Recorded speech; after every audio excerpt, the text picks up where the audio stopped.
I want to talk about Krishna conscious therapy, Bhakti-yoga Therapy. I worked as a hypnotherapist. I had my own practice downtown Stockholm, and what happened then was that the knowledge I got from that and the experience of working with people on that level kind of combined with the knowledge I learned about Bhakti Yoga and Krishna consciousness. And I found I became quite convinced that Krishna consciousness, real Krishna consciousness and Bhakti Yoga is therapeutic. Of course, we could say it's everything, it's good for everything like that, but really, and today, therefore I wanted to make a little series like this. I'm experimenting, so let's see what's coming out of it. You know, one thing that happened a few times in my life was that I got stuck. Did you ever have that experience? It kind of creeps on you subtly, and you're going in life, and then suddenly it's like you're grinding to a halt and you hardly notice, and then you're just going through the same movements all the time, and it even gets repetitive, and it's like your life becomes a recurring ritual where you have an idea in your mind that you're going somewhere, but somehow or other it feels like nothing really happens, nothing really changes. And I've learned, because I've been there so many times, to recognize when that happens. And it happened to me just recently, actually, a month ago or something. I started feeling again that, oh, maybe for a year or so I've been in this again. And it's like you're on tracks like that. You're going on rails, and you're so set on that it's hard to step out of that and look and question, am I going in the right direction here? But we can see it, at least that's my experience, that you can see it on yourself when you're looking at yourself a little from the outside like that. And you know, am I really feeling I have this flow, this movement forward in my life, or am I just stepping on the same spot all the time? Am I happy? Do I feel inspired? Am I on fire? Or am I getting a little, you know? So it's not so hard to spot, actually, but it takes a bit of introspection, but also a bit of ability to look a little bit at yourself, rather than looking at everything else, wanting to change the world and whatever we want to do. So anyway, to me this last time, now a month ago, so it came in connection with what I'm doing here, and I'm making this little series about nectar devotion, for instance, and I've been talking about surrender to Krishna, and I will also next time, I think, talk about Krishna consciousness itself, because as I often say now, Prabhupada called his movement the Society for Krishna Consciousness, which is remarkable in a way, and which to me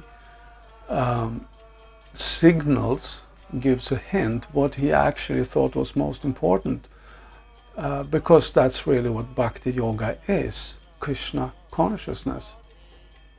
It means to always be absorbed in Krishna, thinking about Krishna, never forgetting Krishna.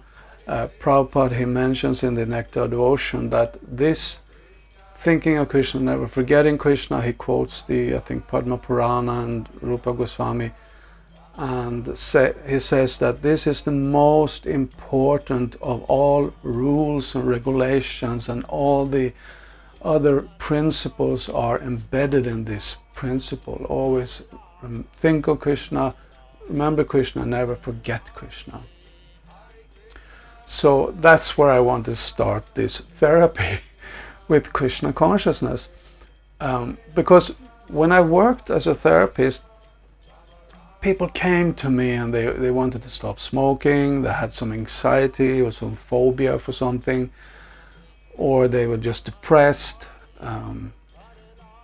And then you start going deeper and deeper and deeper. That's the idea. You don't just give some suggestions, feel better, but you try to uncover what's really behind that and feeding that anxiety or fear or whatever it is, or what it is that makes you so stuck inside yourself. Because sometimes we get in this kind of conflict situation within, that something inside us is pulling us in one direction and something in the other direction.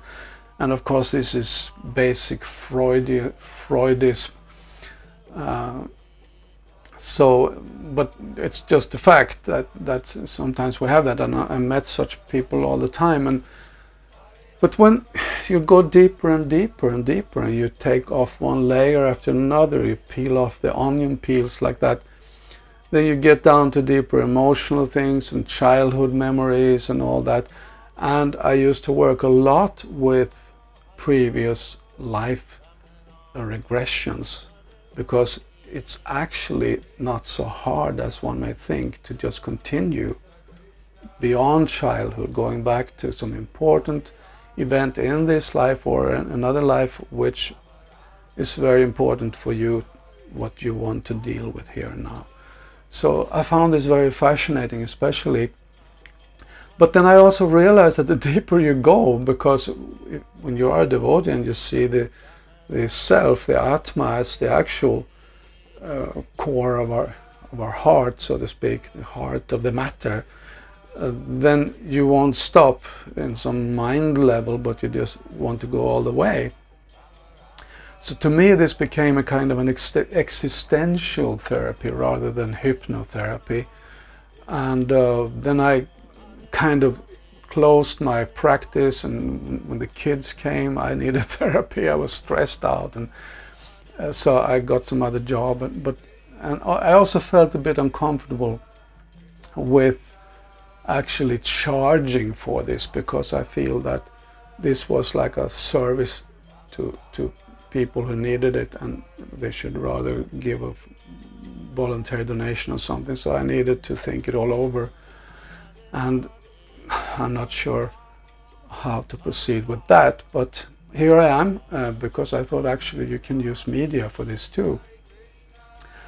So back to my getting unstuck. For whatever it's worth, if somebody finds something valuable here, then please take it. Otherwise, whatever. But to me, it's like you have your idea. What I'm going to do, how I'm going to fix that and fix this and arrange that and arrange that.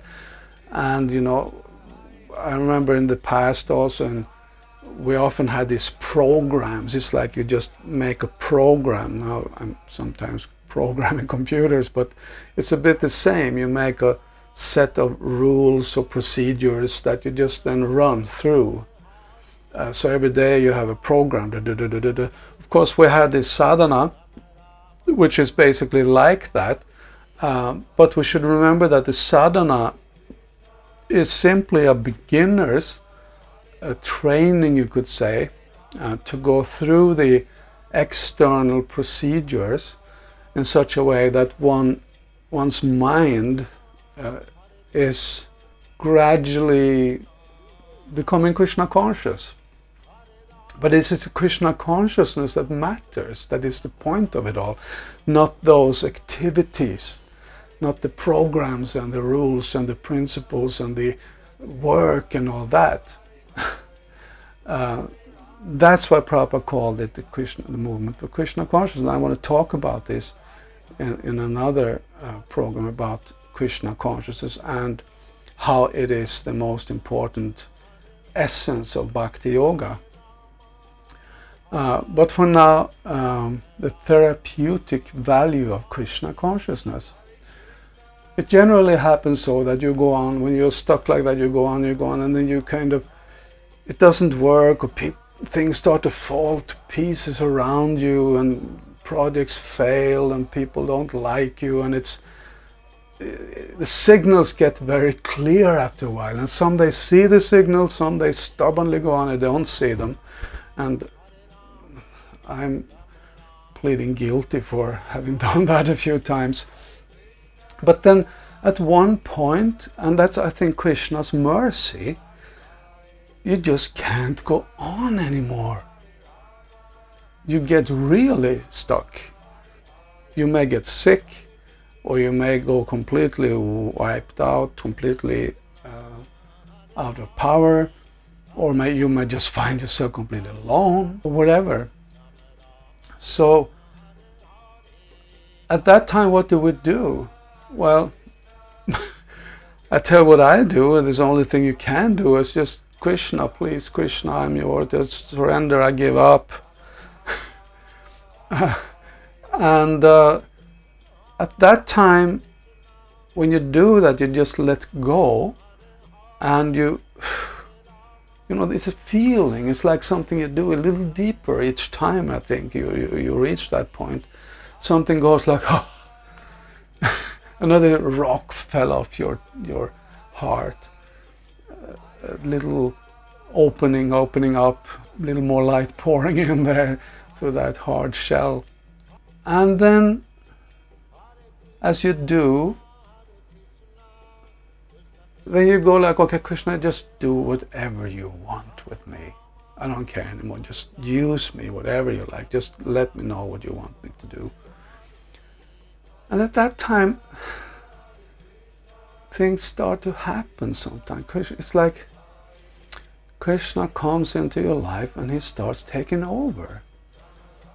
And in the beginning, and that's why we need sadhana in the beginning, just do what the authorities tell us to do, and basically mechanically, or more or less, just so you get into it, and then gradually you can go on your own. But at one point we need to start to see those signals when Krishna is coming in and starting to act through us or directing us. And it's not so difficult to do, actually. Because first of all, in the beginning it's like we think, oh, my mind is saying something and I think it's Krishna saying it, and then we just go for that, and then of course we fall flat on our face. But later you start to recognize that, first of all, when Krishna actually starts to act through you or take over you or lead you or something, it's actually so conspicuous and so obvious and so clear and so effulgent and brilliant, and that it's hard to miss. But if we are like that, we may even miss that because we don't even allow it to happen. But if we go like, Krishna, take over, and then you feel that coming in, Krishna is coming in like that. And I can again just speak for myself that it happened a few times, I think almost like regular intervals in my life, and then of course I slipped back into the on rails thing here, thinking that I have my plans.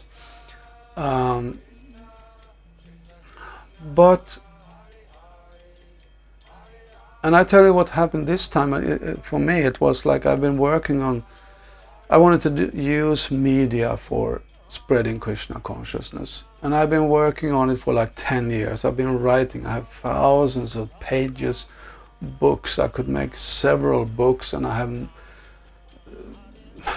basically drafts for a few full feature movies. I've been working on it very much.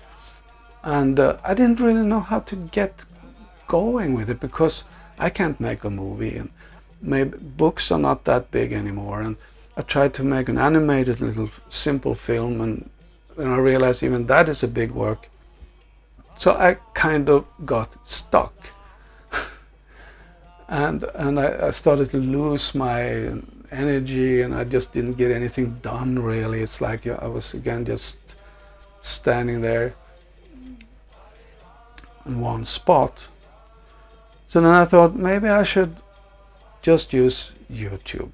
Just sit down just the way I'm doing right here and just talk. Because I didn't want to do that before, because I thought nobody wants to listen to this guy and look at this old guy.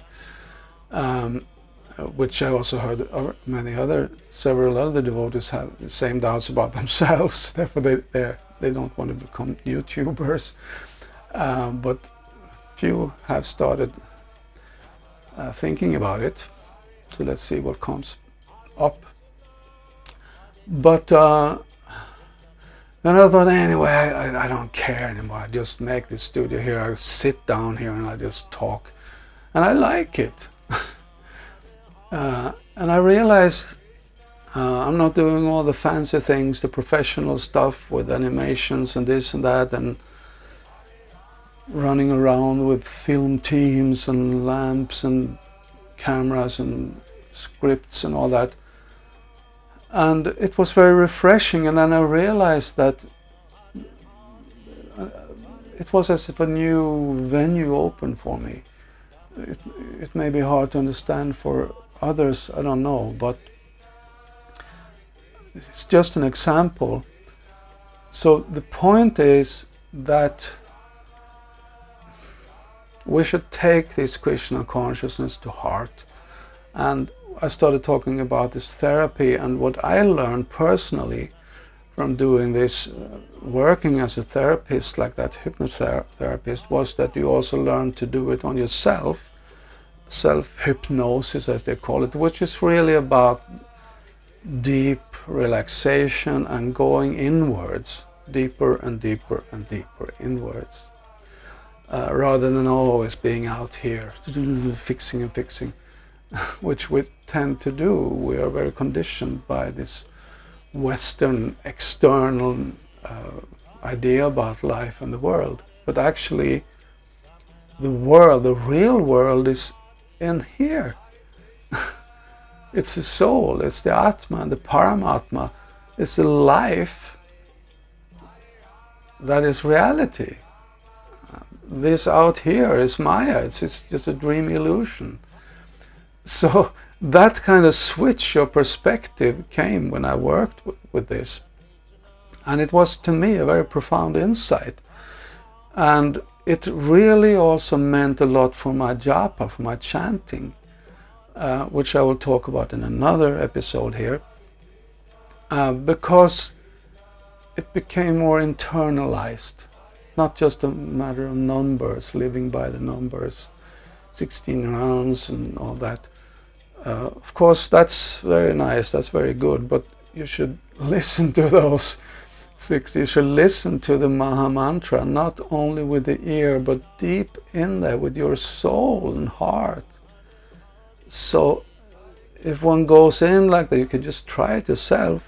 Just lay down in a comfortable place, and you know, what I do actually every night when I take rest, just before falling asleep, I just use a simple little first relaxation technique that we always use when we in hypnotherapy. Is just taking 3 deep breaths, and we used to say when you breathe out, you just think relax. But when I breathe out, I think Hare Krishna. and another one, Hare Krishna, and then go like that with the whole Maha Mantra, and just meditating that each time I just relax more and go inwards and just let go and give myself to Krishna and just hear Krishna, please. I just want to be with you deep here and within, because you're in my heart. In fact, I am just the little spark of you, the sun behind it all. So the deeper we go like that, we will, and this was originally my theory, we will start to get a glimpse of ourselves, our truer self. But if we go even deeper than that, we will start to get a glimpse of the soul of our soul, Krishna, the Paramatma behind it.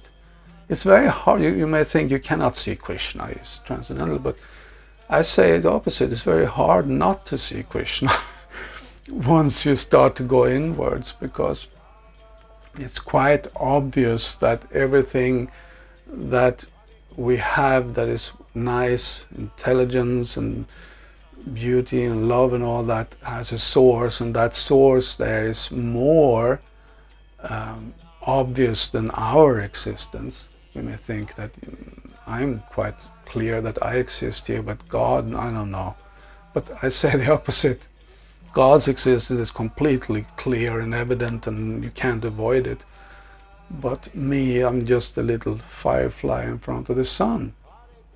So that realization, that insight, it develops more and more when we actually internalize. If we just chant Hare Krishna Maha Mantra and we just let those words, that mantra, those names of God be there, reside in deep in our mind. You can even see them as gleaming words in there in your mind, and just let them be there. Then Krishna is there whether we know it or not. And we know the inoffensive chanting of japa is first of all when you are giving your full attention. So I'm talking about that. And when we do, then again, that's a kind of a surrender to Krishna. Then I would say it's very therapeutic, and it also has very much to do with what I'm talking about here, how to get unstuck. Because in this way, by allowing Krishna to come into our lives more and more, and just, this simple thing of, okay, I am just here and I'm just gonna stop thinking about all my plans, and now Krishna, just if you want to tell me something or inspire me something from within, then just do so, please. And if it's not, I will just be here still. I will just go in within, I'll just chant your name, and you may do what you want. If you want to, you can give me direction or the best of ideas that there are, and I will promise I will just serve that. Or if you want, just let me be here with your holy name. I don't mind. If you want to, I will wash the pots and cut the vegetables. If you want to, I can become the president of the United States. Not me, but somebody. So I think this is, I don't know if it makes any sense to anyone, but to me this is one important milestone that comes over and over again. How to get, you come to that and you get stuck, how to get further. And it's not just that you get further, but you get to another level. In this way we go like this.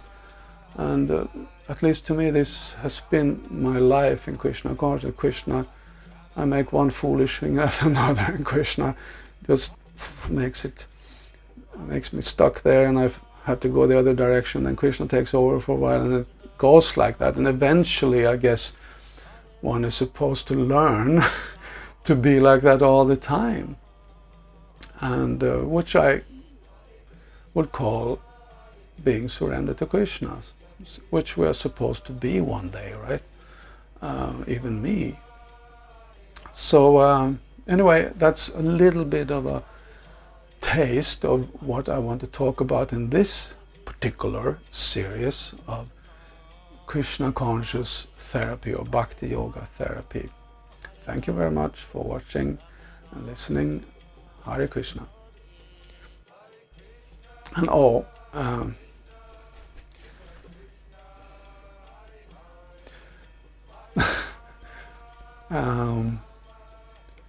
there's one thing I just wanted to say, that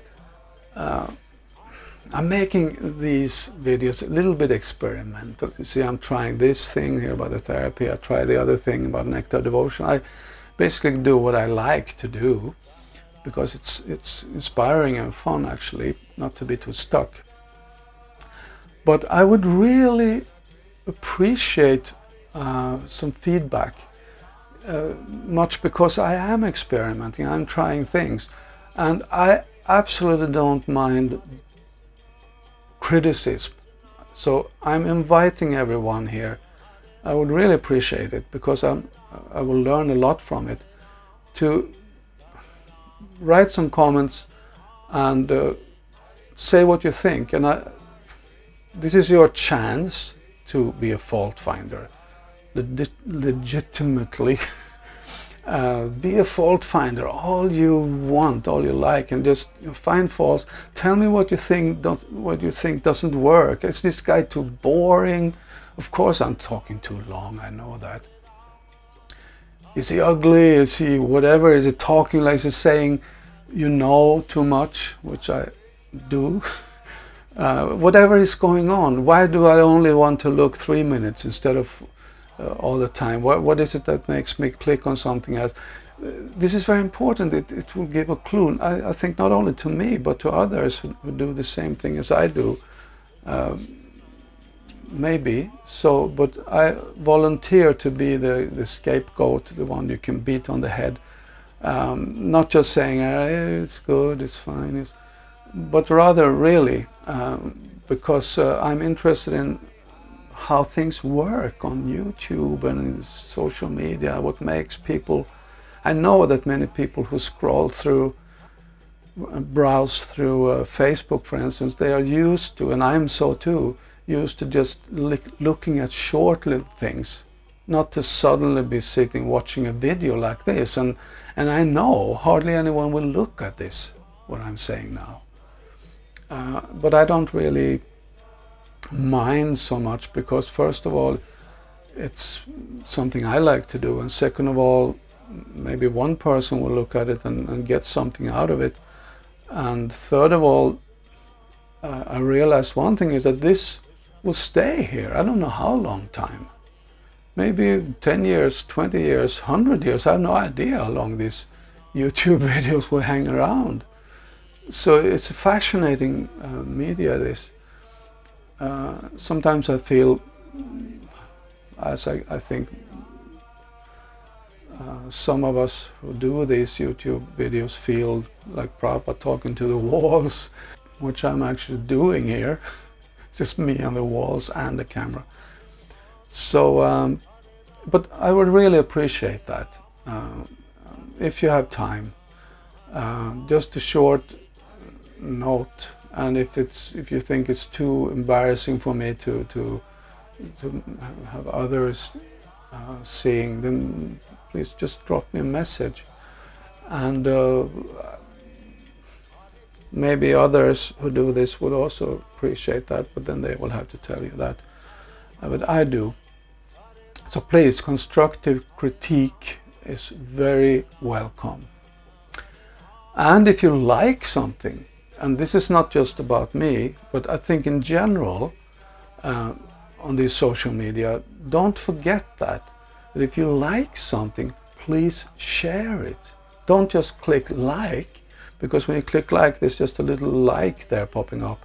But if you share, then all your friends and others too, actually, who happen to see this, will, or see your wall or whatever it's called, will see that which is shared, and they could share it, and they could share it, and it could spread quickly. So if you like something and want others to see it, a little simple click on the share button makes a big difference. So this is just my advice, and I always do that. If somebody puts something very good there which I really like, I will share it. If I don't, I may or may not share, but anyway, it's up to what we feel like, but it's just good to be aware of it. Okay, now I'm stopped. Thank you very much. Hare Krishna.